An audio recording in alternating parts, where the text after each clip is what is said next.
ಯಾವ ಸ್ತ್ರೀ ಬೆಳಗ್ಗೆ ಎದ್ದ ತಕ್ಷಣ ಇವುಗಳನ್ನು ನೋಡಿ ಎದ್ದು ಈ ಪುಟ್ಟ ಕೆಲಸಗಳನ್ನು ಮಾಡುವುದರಿಂದ ಗಂಡನ ಆಯಸ್ಸು ವೃದ್ಧಿ ಆಗುವುದರ ಜೊತೆಗೆ ಗಂಡನ ಏಳಿಗೆ ಆಗುತ್ತದೆ, ಆತ ಶ್ರೀಮಂತನಾಗುತ್ತಾನೆ, ಮಾಡುವ ಕೆಲಸದಲ್ಲಿ ಉತ್ತಮವಾದ ಯಶಸ್ಸನ್ನು ಕಾಣುತ್ತಾನೆ. ಹಾಗಾದರೆ ಯಾವೆಲ್ಲ ಪುಟ್ಟ ಕೆಲಸಗಳು ಬೆಳಗ್ಗೆ ಎದ್ದಾಗ ಮನೆಯ ಗೃಹಿಣಿಯರು, ಸ್ತ್ರೀಯರು, ಹೆಂಗಸರು ಮಾಡಬೇಕು ಅಂತ ತಿಳಿಸ್ತೀನಿ. ವಿಡಿಯೋನ ಸಂಪೂರ್ಣವಾಗಿ ಕೊನೆ ತನಕ ನೋಡಬೇಕು. ನೀವಿನ್ನೂ ನಮ್ಮ ಚಾನಲನ್ನು ಸಬ್ಸ್ಕ್ರೈಬ್ ಮಾಡಿಲ್ಲ ಅಂದರೆ ಮೊದಲು ಈ ಕೂಡಲೇ ಸಬ್ಸ್ಕ್ರೈಬ್ ಮಾಡಿ, ದಿವ್ಯ ದರ್ಶನ ಕಾರ್ಯಕ್ರಮಕ್ಕೆ ಒಂದು ಲೈಕ್ ಮಾಡಿ. ನಾವು ನೀಡುವಂತಹ ಪ್ರತಿ ದೈವ ಮತ್ತು ಸಮಸ್ಯೆಗಳ ಪರಿಹಾರ ಮಾಹಿತಿಗಳು ಉಚಿತವಾಗಿ ನಿಮ್ಮ ಮೊಬೈಲ್ಗೆ ಲಭ್ಯವಾಗುತ್ತೆ. ಹಾಗೂ ಸ್ತ್ರೀ ಪುರುಷ ವಶೀಕರಣ ಯಂತ್ರವನ್ನು ನೇರ ಸಿದ್ಧಿ ಮಾಡಿಸಿಕೊಳ್ಳಲು ಪ್ರಧಾನ ತಾಂತ್ರಿಕ್ ಕೀರ್ತಿ ಪ್ರಸಾದ್ ಗುರೂಜಿ ಅವರಿಗೆ ಒಂದು ಕರೆ ಮಾಡಿ ಅವರಿಂದ ಅದನ್ನು ಕೇಳಿ ಪಡೆದುಕೊಳ್ಳಿ. ಯಾವುದೇ ಕಾರಣಕ್ಕೂ ಸ್ತ್ರೀಯರು ಬೆಳಗ್ಗೆ ಎದ್ದ ತಕ್ಷಣ ಇಂತಹ ತಪ್ಪು ಕೆಲಸಗಳನ್ನು ಮಾಡಲೇಬಾರದು. ಅಂದರೆ ಬೆಳಗ್ಗೆ ಎದ್ದ ಕೂಡಲೇ ಯಾವುದೇ ಕಾರಣಕ್ಕೂ ನಿಮ್ಮ ಮುಖವನ್ನು ನೀವೇ ನೋಡಿಕೊಳ್ಳುವುದು ಅಷ್ಟು ದರಿದ್ರವಾಗಿ ಕಾಣುತ್ತೆ, ಅಷ್ಟು ಚೆನ್ನಾಗಿರುತ್ತೆ ನಿಮ್ಮ ಮುಖ. ಅದಕ್ಕೆ ಬೆಳಗ್ಗೆ ಎದ್ದಾಗ ನಿಮ್ಮ ಮುಖನ ನೀವೇ ನೋಡ್ಕೊಳ್ಬೇಡಿ.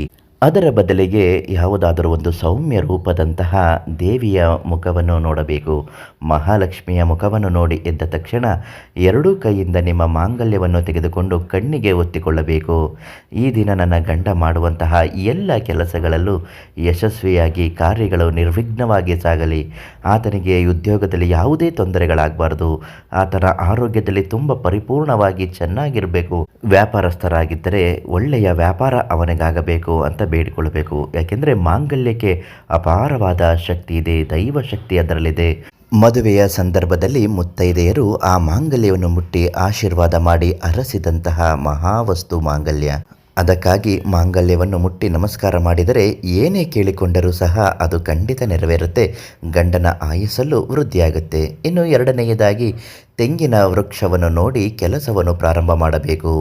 ಮೊದಲನೇದಾಗಿ ಆ ದಿನ ನೀವು ಸ್ನಾನ ಮಾಡಿದ ನಂತರ ಮನೆ ಮುಂದೆ ಸ್ವಚ್ಛ ಮಾಡಿ ರಂಗೋಲಿಯನ್ನು ಬಿಡಿಸಬೇಕು. ರಂಗೋಲಿ ಹಾಕಿದ ಬಳಿಕ ದೇವರ ಮನೆಗೆ ಹೋಗಿ ಪೂಜೆ ಪ್ರಾರ್ಥನೆಗಳನ್ನೆಲ್ಲ ಮಾಡಿಕೊಂಡು ಆ ದಿವಸ ಯಾವುದೇ ರೀತಿಯಾದಂತಹ ಸಮಸ್ಯೆಗಳು ಬರಬಾರದು, ಎಲ್ಲವೂ ನಿರ್ವಿಘ್ನವಾಗಿ ಸಾಗಬೇಕು, ಈ ದಿನ ನಮಗೆ ಚೆನ್ನಾಗಾಗಬೇಕು ಅಂತ ಭಕ್ತಿಯಿಂದ ಬೇಡಿಕೊಳ್ಳಬೇಕು. ಮನೆ ದೇವರಿಗೆ 2 ಕರ್ಪೂರದ ಜೊತೆಗೆ ಪ್ರತಿದಿನ 1 ಅಥವಾ 2 ಲವಂಗವನ್ನು ಸುಡುವುದರಿಂದ ಕಷ್ಟಗಳು ದೂರವಾಗುತ್ತೆ. ಅದಾದ ನಂತರವೇ ಅಡುಗೆ ಮನೆಗೆ ಹೋಗಿ ನಿಮ್ಮ ದಿನನಿತ್ಯದ ಕೆಲಸಗಳನ್ನು ಪ್ರಾರಂಭಿಸಬೇಕು. ಯಾವುದೇ ಕಾರಣಕ್ಕೂ ಪೂಜೆ ಪುನಸ್ಕಾರಗಳನ್ನು ಮಾಡದೆ ಅಡುಗೆ ಮನೆಗೆ ಹೋದರೆ ದಟ್ಟ ದರಿದ್ರ ದೋಷಗಳು ಬಂದು ಆವರಿಸುತ್ತೆ. ಎಚ್ಚರಿಕೆಯಿಂದ ನೀವು ಮನೆಯ ಕೆಲಸಗಳನ್ನು ಮಾಡಿಕೊಳ್ಳಬೇಕು. ಪ್ರತಿನಿತ್ಯ ಮನೆ ಕೆಲಸ ಆಯಾ ಸಮಯದಲ್ಲೇ ಸರಿಯಾಗಿ ನಡೆಯಬೇಕು. ನೆಲ ಒರೆಸುವಾಗ ಮನೆಯ ನೆಲಕ್ಕೆ ಒಂದು ಸ್ವಲ್ಪ ಉಪ್ಪನ್ನು ಹಾಕಿ ಒರೆಸುವುದರಿಂದ ಯಾವುದೇ ರೀತಿಯ ನಕಾರಾತ್ಮಕ ಶಕ್ತಿಗಳಿದ್ದರೂ ಕೂಡ ದೂರವಾಗುತ್ತದೆ. ಇನ್ನು ನಿಮ್ಮ ಗಂಡ ಮನೆಯಿಂದ ಕೆಲಸಕ್ಕೆ ಹೋಗುವಾಗ ಹೆಂಡತಿಯಾದವಳು ಬಂದು ಆತನಿಗೆ ಒಂದು ಸ್ವಲ್ಪ ಕುಂಕುಮವನ್ನು ಹಚ್ಚಿ ಕಳಿಸಿಕೊಡುವುದರಿಂದ ಆತನಿಗೆ ಅಭಿವೃದ್ಧಿ, ಯಶಸ್ಸು ಅನ್ನುವುದು ಆಗುತ್ತೆ. ಹೋಗುವ ಕೆಲಸದಲ್ಲಿ ಅತ್ಯುತ್ತಮವಾದ ಫಲದಾಯಕ ಯಶಸ್ಸು ಅವನಿಗೆ ಸಿಗುತ್ತೆ.